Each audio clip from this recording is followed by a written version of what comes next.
Halo teman-teman, di video kali ini Mimin akan memberikan tutorial cara mengupload web PHP natif ke cPanel ya. Oke, yang pertama silahkan login dulu untuk ke cPanel-nya. Untuk cara loginnya nanti link tutorialnya akan saya masukkan di deskripsi video ini. Oke, setelah kalian login maka tampilannya akan seperti ini. Nah, hal yang pertama dilakukan masuk ke file manajernya ya. File manager itu untuk mengelola file. Bisa scroll ke bawah nih di file manager atau dicari di sini. File manager. Nah, ini ya. Klik aja. Nah, setelah masuk ke sini, pastikan masuk lagi ke folder public HTML. Nah, karena kita mau menginstal PHP-nya di domain utama, di primary domain yang ini, ketika kita akses nih. Nah, masih kosong ya. Nah, ketika kita membuka domain ini, yang pertama kali dibaca itu folder public HTML ini ya. Nah, makanya kita akan upload di folder ini. Klik saja, masuk ke public HTML-nya, folder ini. Setelah itu, masuk ke menu atau ke menu ini, upload ya. Untuk mengupload filenya, klik saja. Nah, setelah masuk halaman ini, di sini untuk mendropkan file kita, file PHP kita, bisa cara dengan select file atau langsung ke drop ke sini ya. Nah, saya akan mendrop langsung ke sini. Setelah itu kita buka dulu file PHP-nya. Nah, di sini saya sudah mempunyai dua file, di sini web PHP-nya dan ini untuk database PHP-nya ya. Nah, ini kita cek dulu PHP-nya. Nah, ini adalah semua file PHP kita, web PHP kita. Hal yang pertama dilakukan adalah dengan cara mengkompres ke zip ya untuk filenya dengan cara select all atau Ctrl A di Windows. Setelah itu klik kanan di ini, terus di WinRAR, klik WinRAR, terus add to arsip ya. Bagi yang belum punya WinRAR bisa menggunakan bawaan Windows. Kalau nggak ada bisa install dulu untuk aplikasi WinRAR-nya ya. Setelah itu setelah diinstal, select all filenya, klik kanan, terus WinRAR, add to arsip, klik. Nah, di sini pastikan format ekstraknya itu kompresnya itu berformat zip ya. Kalau RAR itu biasanya tidak support di cPanel. Setelah dipilih zip di sini, terus klik OK. Nah, setelah berbentuk zip ini, caranya itu dengan cara klik tahan, terus klik ditahan, terus di drag, di drop dibawa ke browser yang tadi cPanel ya. Nah, setelah itu di dropkan ke sini. Tunggu sampai hijau.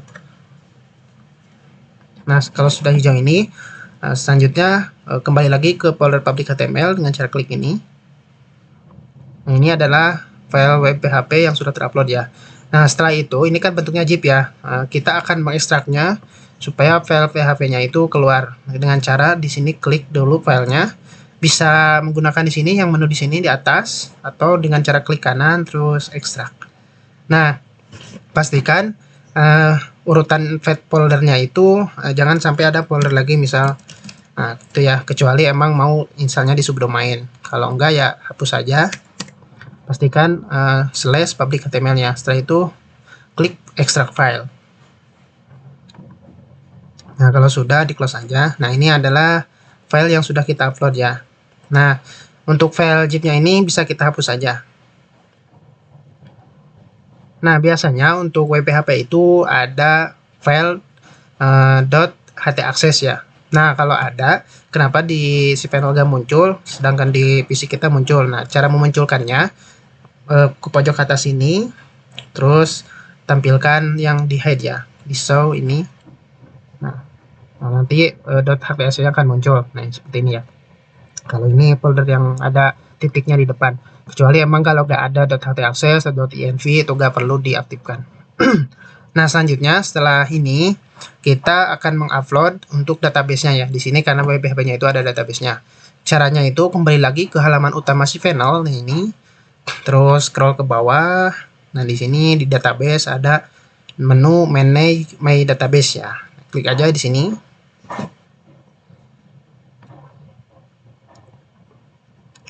Nah, di sini kita akan buat nama database-nya, misalkan DB aja, bebas ya penamanya. Terus create database. Nah, setelah dibuat, balik lagi, go back. Selanjutnya kita buat user untuk database-nya ya. Misalkan user aja.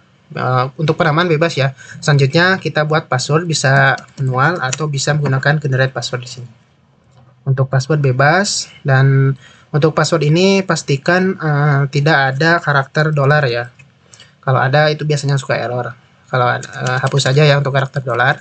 Terus di copy, select all, Ctrl A, terus copy. Terus di checklist ini I have copy, terus use password. Nah setelah itu create user ya. Nah sudah terbuat ya untuk usernya. Kita go back lagi.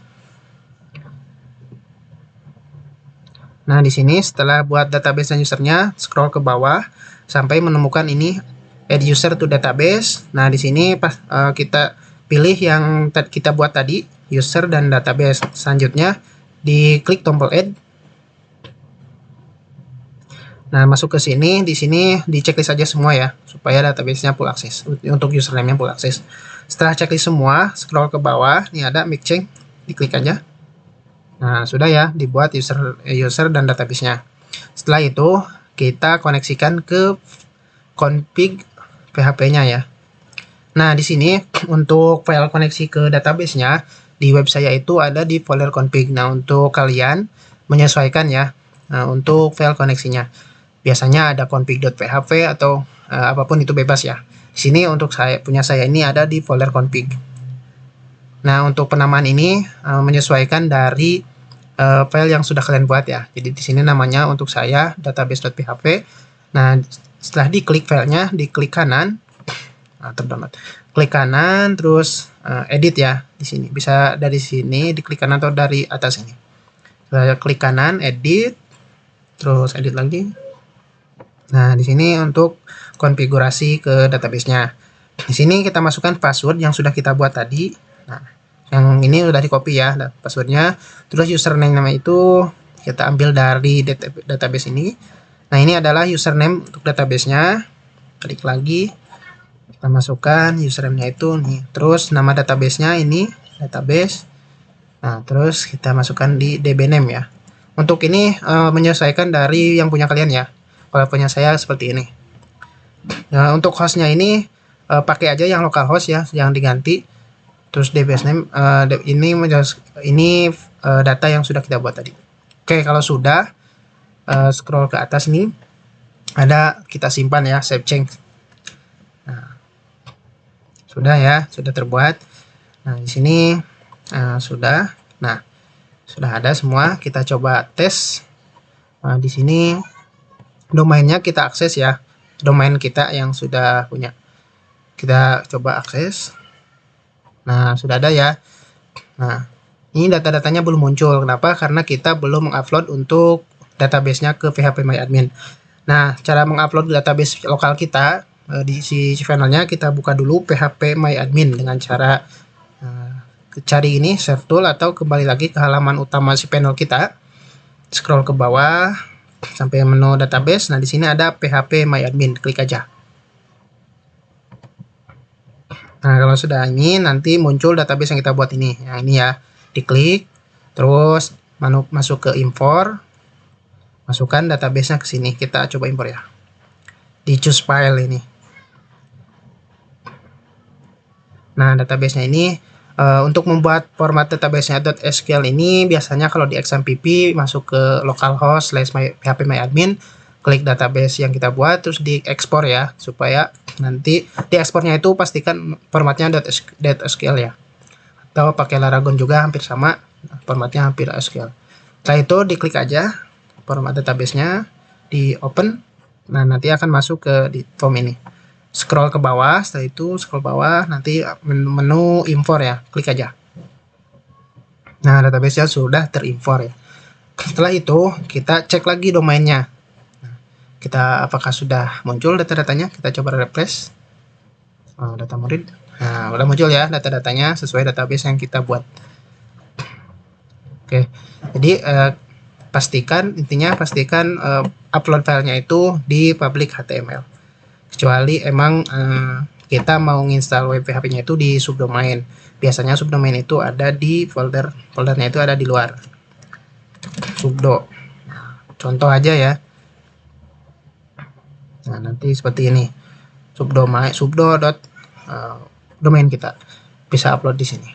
Jadi hampir sama, cuman beda folder aja. Tapi kalau mau install di domain utama, install upload filenya itu di public HTML dan pastikan tidak ada folder lagi. Jadi harus benar-benar filenya itu seperti ini. Oke, udah ya. Oke, seperti itu. Dan jikalau sudah upload dan ada error, pastikan versi PHP di cPanel-nya itu sesuai dengan lokal kalian. Cara mengubah di cPanel, masuk ke scroll ke bawah, bisa dari sini, scroll terus sampai menemukan PHP. Nah, select PHP version, atau dari sini juga bisa select PHP version. Nah, ini ya, diklik aja. Nah, di sini cPanel saya menggunakan versi PHP 8.1. Cara mengubahnya, klik aja ini, klik. Nah, silahkan pilih menyesuaikan dari versi PHP kalian. Bisa dari versi 5 sampai ke 8 ya. Nah, kalau mau ini kita klik aja, terus apply. Nah, kalau mau merubah versi PHP-nya ya. Oke, itu aja tutorial cara uploadnya. Terima kasih.